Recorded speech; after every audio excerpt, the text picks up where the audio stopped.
Well, welcome along to Donington Park, everybody, for the second of 3 races this weekend for the Sevens Racing Championship. The 420Rs are out there on circuit on their formation lap at the moment in advance of what's a rolling start. They had a race yesterday, and this grid is based on their finishing positions from yesterday. It's still blustery here at Donington Park, but the sun is slowly creeping through. It's bitterly cold out there, though, so we won't have a grid graphic for you, but Anthony Barnes starts on pole position with Gary Smith alongside. It's Jamie Elwood and JJ Margelheis on row number 2. Mark Stansfield and Diogo Costa on row 3 ahead of Lewis Tootle and J. Gil Margelheis Jr. on row 4. Row 5 is Jamie Winrow and Marco Egham, with Adam White and Philip Nagel being on row 6. Row 7 is Pete Reimer and Wes Payne. Stuart Calder and Matt Drew are next up on row 8, with Gary Tootle and Mark Johnson on row 9. Matt Reeve and Dwatch Lisboa are there on row 10 ahead of Ian Dyball and David Bryalt. Then it's Tom Quarrendon and Richard Boughton ahead of Kelvin Hassel and Lee Wiggins. Watch out for Lee. He's the champion from last year but had an off and didn't finish yesterday. Penultimate row is Ross Ollivant alongside Tom Greensall, and John Reid starts at the back. So Lee Wiggins, Ross Ollivant, Tom Greensall and John Reid were your non-finishers from yesterday, so they're all off the back of the grid. But Lee Wiggins, number 3, watch out for him, largely green and black, should charge his way through. It's all about slipstreaming, staying in the tow, bringing in the lead pack in the Sevens Racing Championship. These are the 420Rs. We didn't bring you yesterday's first race of the championship, so this is round 2 of the 2025 championship about to get underway. The red and Dayglow orange rollover hoop is Anthony Barnes, who sits there on pole position, and as the lights go out, they charge their way up towards Redgate corner for the first time, with Anthony Barnes trying to keep his nose in the lead if he can, but they're 3 and 4 wide going into the corner. Everybody just about gives each other enough room, and it looks as though it's going to be Gary Smith, is it, that's there in second place. Yeah, Anthony Barnes hangs on to the lead of the race, and I think that might be Mark Stansfield, is it, that's possibly up into third position as they head down and in towards the braking area for the old hairpin for the first time. A little bit of jostling further back as other cars try to make progress. Number 3, Lee Wiggins, already drawing himself alongside cars and starting to make some progress through the order as well. Not been a bad start for the champion from last year. Anthony Barnes leads, though. He is a former champion. He's a double former champion, actually. He might have been runner-up in the championship last year, but he was the champion in 2023. He was runner-up in 22. He was the champion in 21. And even in 2020, which I think was the first year of this championship, he was third there. So he's finished in the top 3 for the last 5 years on the trot. And you can see them all weaving from one side to the other to try and stay in the tow. Richard Boughton recovers at the wheel of his Macmillan Motorsport prepared car. Andy McMillan, the man behind the championship, and his company based not that far away really from Donington Park. Hinckley in Leicestershire are a very, very busy team preparing Caterhams, not just for this but for other series as well. Big snatch breaks and lockups as cars try to anchor up. I think that was Jamie Elwood that snatched the brake and just about avoided clattering into anybody. Jamie, huge amounts of experience racing Caterhams in all different classes over the years. I saw there's one car up against the barrier there on the approach towards Goddard, so somebody must have struggled on the formation lap and has potentially retired out of harm's way before the race got underway. But we head over the start-finish line. First lap completed. Anthony Barnes continues to lead the way from Gary Smith in second place. Mark Stansfield with the good start in third. Jamie Elwood, Diogo Costa and JJ Margelheis. And the car that didn't make the start was David Bryalt, by the look of things, at the wheel of number 88. So his car out of the race before it even got underway. And on the basis of the results from this race dictate the grid for the third and final race in the 420Rs, which is coming up later on today at around about 3:25. He'll be starting off the back for that. Where was Lee Wiggins at the end of the first lap, the reigning champion who started off the back? Well, in answer to that, how about up to 13th position from 26th? So that's not bad progress from the man from Stamford-le-Hope in Essex. So through Coppice Corner they'll go, the top 3 having broken away, for the moment at least, from the car that sits there in third place, which is Jamie Elwood. But of course, as soon as they start to squabble, then all of a sudden everybody behind starts to catch up again. We're side by side for 4th and 5th position. Oh, sorry, 5th and 6th place, I should say. J.G. Margelheis under attack from Diogo Costa, so it looks as though Margelheis has gone through, and then Costa gets a poor exit coming out of the next corner and is about to be gobbled up by Jamie Winrow at the wheel of the CTS Motorsport prepared car. Yeah, the orange car, number 46, goes through, so a couple of places lost on this lap for Diogo Costa. There's quite a few Portuguese drivers taking the opportunity to enter this weekend. There's a really good relationship between Macmillan Motorsport and the series over in Portugal, because whilst this is a UK-based championship. They do race abroad as well in the European events, which don't count towards the championship, but Spa, Francorchamps, Zandvoort, Magny-Cours, Barcelona are all on the calendar for races this year. And I'm sure there'll be a few of the UK drivers head over to Portugal for some winter sun and get involved with some of the racing over there in the winter. Through Redgate Corner, Wes Payne looking to see if he can gain a couple of places. Lee Wiggins now, that time through, has gained more places, I would guess. So he is now a little bit of contact. Lee Wiggins gets very, very squirrely and sideways. It's JJ Michael Hayes Jr. that he makes contact with, and that's put Michael Hayes Jr. In fact, not Michael Hayes Jr., that's put Philip Nagel through it into a spin. And so the number 89 car with suspension damage stricken at the side of the circuit there. Lee Wiggins, I think, just about got away with it. No, he didn't. He's out of the race as well. So that is 2 retirements from 2 for the reigning champion. Not the start that he would have wanted. Difficult weekend for Lee. And for poor old Philip Nagel, one of the few cars I hadn't got a colour for. He is out of the race as well. And with that car with suspension damage stricken in the circuit, I'm not surprised. Out come the yellow flags. We're under safety car, and the Hyundai electric safety car makes its way out onto circuit. Hyundai now the official manufacturer partner for MSV circuit, supplying not just the safety car but all of the course vehicles generally around the circuit. And there is Philip Nagel, a very disappointed Philip Nagel. Body language tells you everything you need to know about how he feels at the moment. But with his car with suspension damage stricken in the circuit, there is no choice at all from race control but to have to throw the yellow flags. We might hopefully be able to get a little bit of a replay of what happened there at that point. Safety car picks up the pack and will then bring them round through Redgate Corner. Anthony Barnes from Mark Stansfield, who had briefly got himself up into 2nd place. Gary Smith was down to 3rd. Jamie Elwood's there in 4th place. JJ Margle-Hayes is there in 5th place. Then it's Jamie Winrow in 6th place. Diogo Costa 7th, Lewis Tutel 8th, Marco Egham 9th, who commutes over from Italy. He's based near Turin to race with us. JJ Margle-Hayes Jr. was 10th, and just outside of the top 10, the first car will be Stuart Calder, but they head down through the Carrena curves. This is where the safety car will ease its pace quite substantively, because it will be heading past the point where marshals are in the process of trying to recover the stricken car of Philip Nagel, who will also be starting from the back of the grid, the TfL Racing prepared machine. So you can see, just taking things nice and steady, the whole pack, as they head past the point of the incident with the car in the circuit, and more importantly the marshals out there trying to deal with it. So everybody driving sensibly at that point.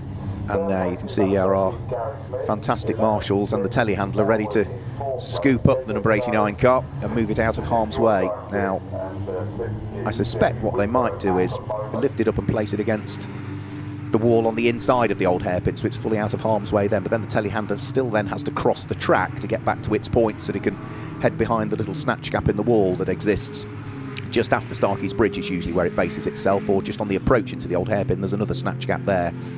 So we'll be under safety car for probably this lap and potentially one more lap thereafter.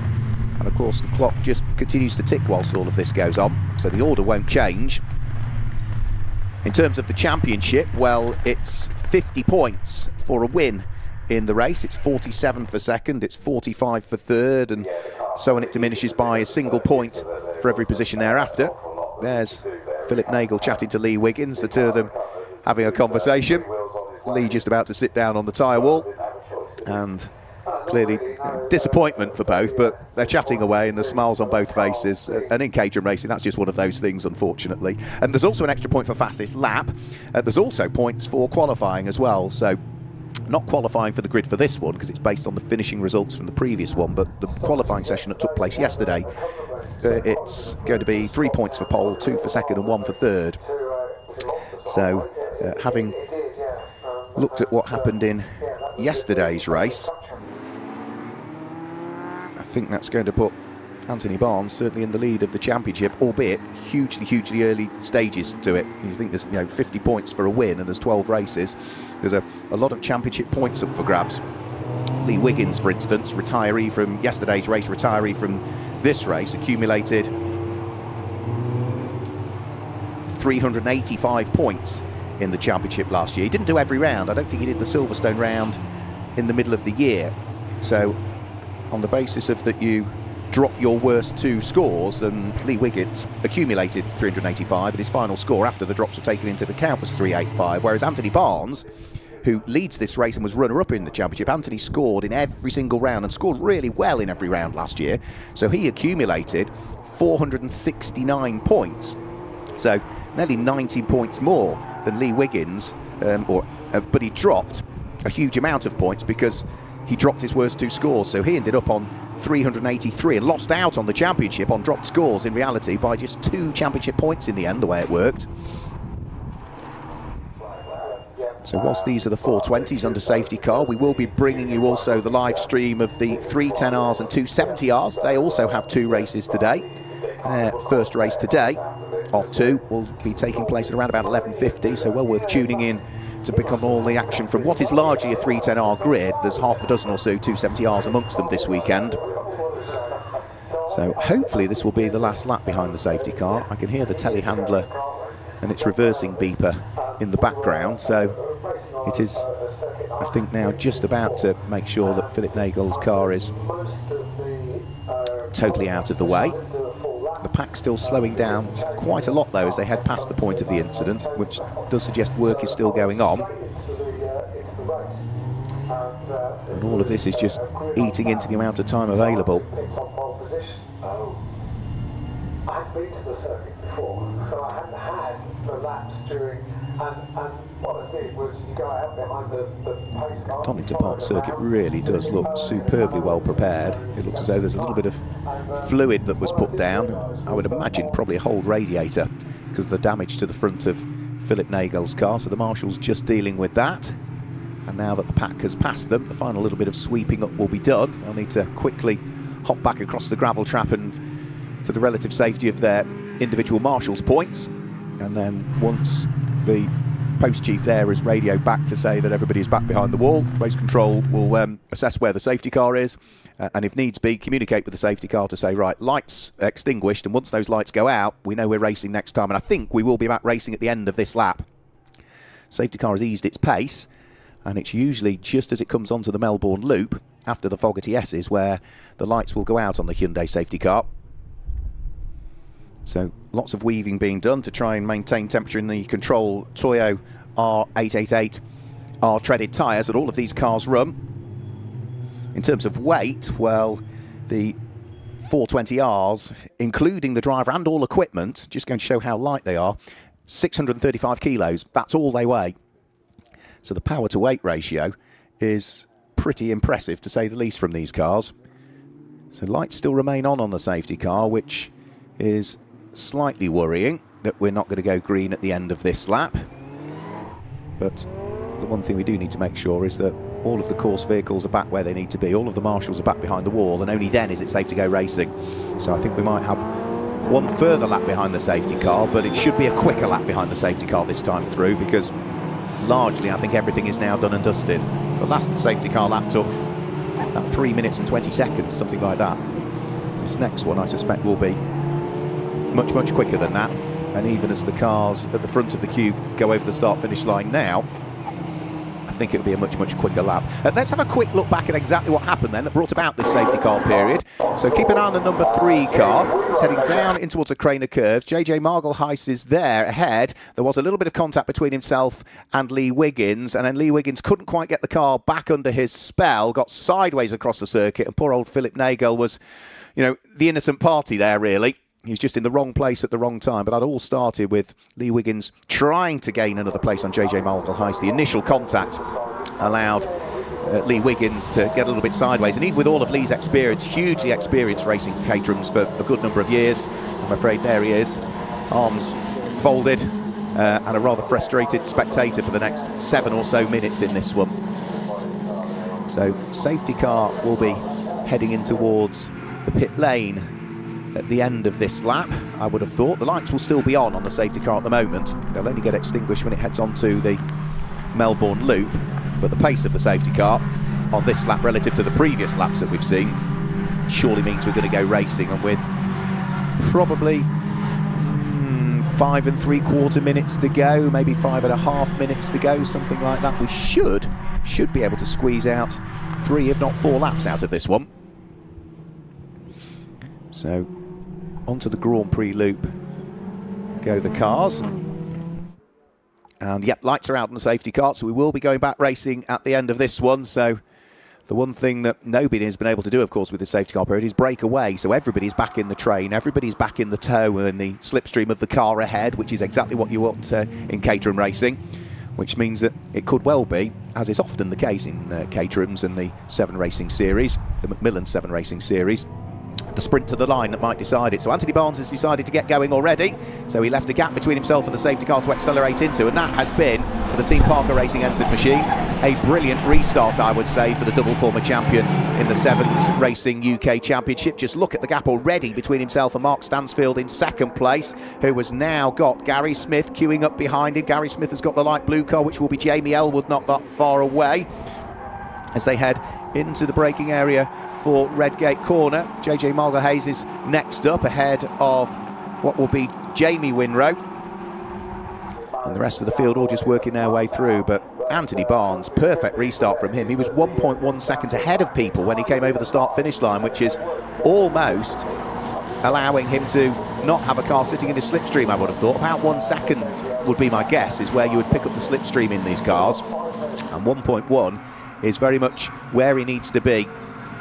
Now, the one thing everybody has to do behind, the likes of Mark Stansfield and Gary Smith, is make sure they don't battle in these next few laps. If they work together, 2 cars working with each other and getting the slipstream off each other can travel quicker than one on its own, and they might be able to close that gap back up again on Anthony Barnes. That's rather close. That's Matt Reeve, who has got somebody absolutely breathing down his trumpet. I think that was the number 23 car, which is Tom Greensall, who's trying to come off the back of the grid. There's also an overtake there as Marco Egham, the man from Turin, gains a place. In the meantime, down towards the bottom of the Melbourne hairpin go the chasing pack, and it does look as though the gap has come down. It might have been a good restart for Anthony Barnes, but it does look as though Mark Stansfield and co are edging closer to him. With 4 minutes to go, it is certainly not all over yet. Over the start-finish line they go. Just running a little bit wide is Mark Stansfield in 2nd place. Now, Anthony Barnes had 1.1 seconds between himself and the pack behind. He's still got 1.1 seconds, so he has maintained it. But Mark Stansfield is coming under attack from Gary Smith, which is not what he wants. The two of them need to work together if they want to close that deficit. Any squabbling at all, they're just going to slow each other up and drop back and fall ever more into the clutches of the likes of Jamie Elwood and JJ Margle-Hayes and Jamie Winrow, and then maybe Diogo Costa as well, who is, I think, not that far away. So there's the number 46. That's in 6th place. That's Jamie Winrow for CTS Motorsport. Another driver with huge amounts of experience. He also set the fastest lap of the race last time through, Jamie Winrow. 1 minute 40.355. His brother Ben Winrow will be out in the 310R race later on.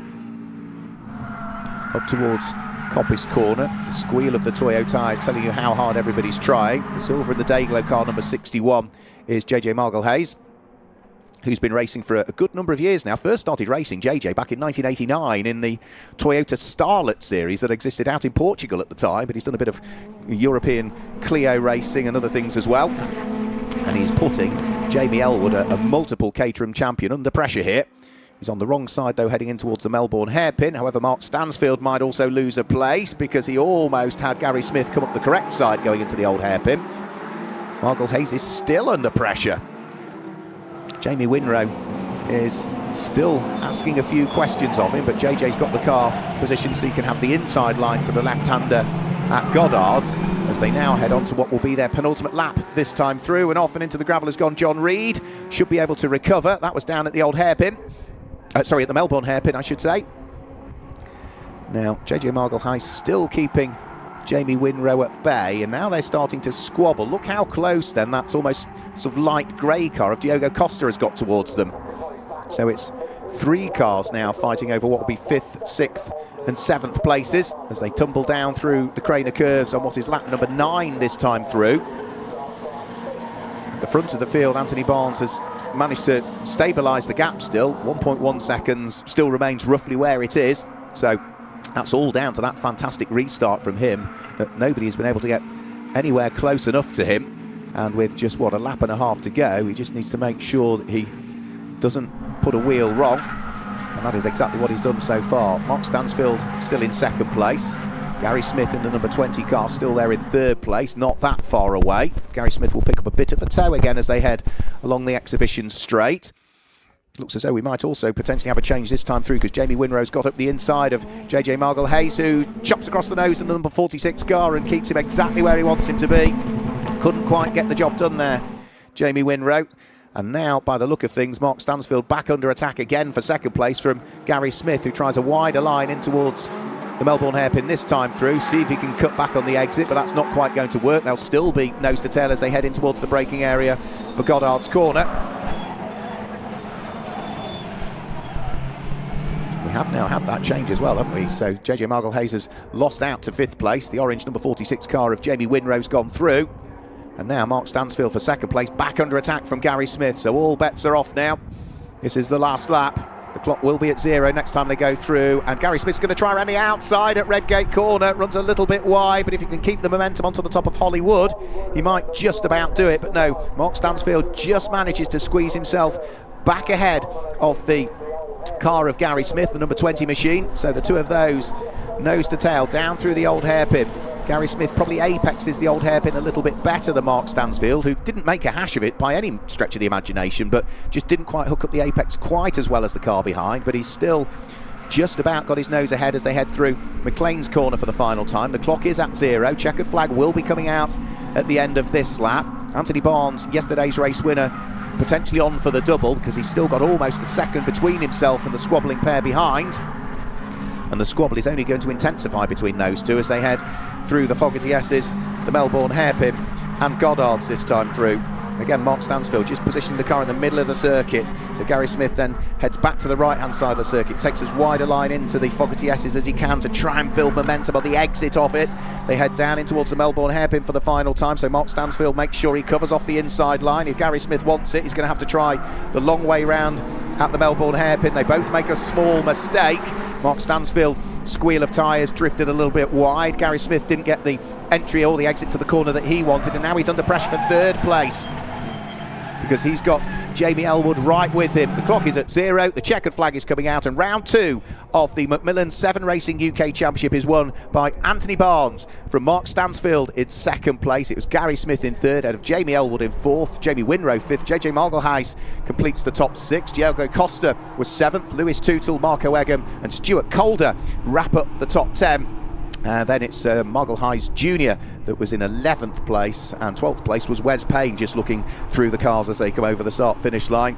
The rest of the finishers just coming through now, and I think the last of those to take the checkered flag will be the number 13 car of Kelvin Hassel, who is running as an independent this weekend. He will finish in 23rd position. We lost 2 cars down at the old hairpin. Of course, we lost poor old David Bryalt before we could even get the formation lap underway. But for Anthony Barnes, it is pretty much the perfect start to his championship season. 2 wins out of 2.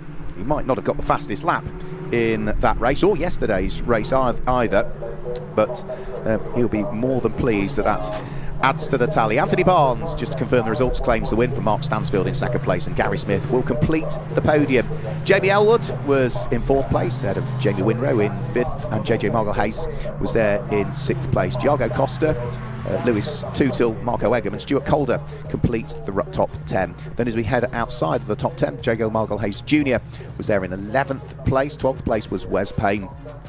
Pete Reimer was in 13th place, head of the number 64 car, which was Gary Tootle, who finished in 14th place. 15th place was Tom Greensall, who came off the back of the grid in the TFL racing car, so made good progress to say the least. And then next up was Matt Drew, who was in 16th place. 17th place was Matt Reeve. 18th place was the car of Duarte Lesboa.